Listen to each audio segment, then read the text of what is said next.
Conflict, or the threat of it, in Australia's distant past forced the creation of a world below parts of Sydney. Tunnels and shelters should the worst come to the worst. Peter Harvey has been travelling back in time through the city's very own Chamber of Secrets.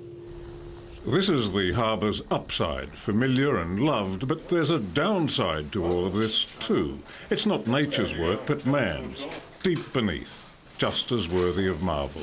A hidden labyrinth, burrowed out of the bedrock by military engineers almost 1.5 centuries ago, when the colony was still very young and very vulnerable. They always build their tunnel systems on dog legs, so that if there is an explosion or somebody shoots down a corridor, it doesn't go very far. Right. The maze of tunnels twists and turns. Tiny glimpses of the outside world here and there, a soldier's only link to the world that he was defending against first the French and then the Russians, a threat that never came but was real enough, all the same. And then at long last you come out of the darkness into the daylight at George's Head, overlooking Sydney Harbour. The heads themselves are just over there. And you discover the whole reason for this network of tunnels. They were here to serve these enormous cannons which were put in the 1870s to defend us against the threat of the day. Then it was the Russians. It was a fortress, strong and well equipped with all the essentials for the troops. From a wine cellar to what was once a fully equipped hospital, tiled and white, a stark contrast to the dirt and darkness. Cockatoo Island, more buried treasure here. 2 tunnels built on need and based on practicality. They were shortcuts, an expressway from one side of the island to the other. The island was a vital naval dockyard during World War II.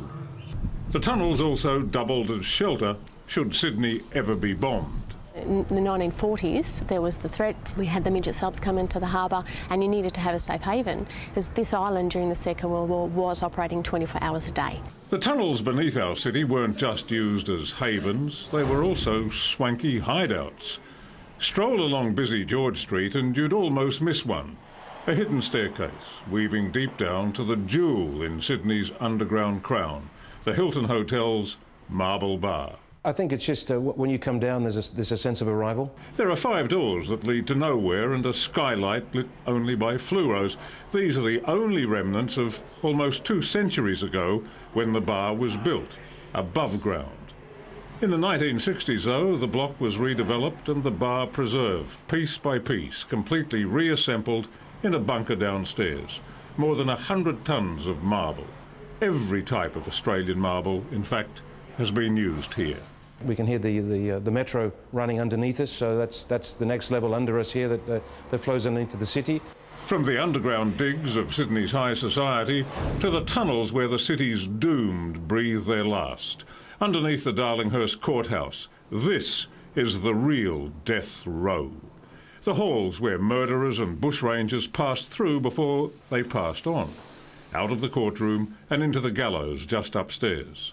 This opening here was where these fellows would have come through 150 years ago, or round about, to come in, be sentenced to death. The tunnel from the old jail under the city is now sealed, but the grim corridors remain, and today's criminals walk these same tunnels and use the same underground cells where dead men once walked. Go deeper into Sydney's past, back to the beginnings in fact. This is the tank stream, our city's first water supply, an abandoned network of tanks and tunnels that once kept the infant colony from disaster. Later, of course, many more places where you could get a drink. Rum was smuggled into old Sydney town from the harbour through a long tunnel and into cellars underneath the hero of Waterloo. In the age of skullduggery, tunnel traffic wasn't one way. Ever heard of the Shanghaied sailor? Well, there were plenty of those. Young men drugged, dragged down the tunnel to the wharves, waking up at sea. It was one way, and very effective way, of getting a crew. They'd hear about the gold rush and they'd want to desert, and the captains would, as I say, get them drugged, and then they'd slip them a narcotic called a Mickey Fin, and the sailors would pass out, and it'd be a simple matter to get them down through the tunnel and pass them over to the captains for for their crew so they could sail in the morning. The tunnel's now filled in, but the memories of our past are very much alive. And these are just some of the stories of Sydney. There are so many more. Watch this space. Peter Harvey,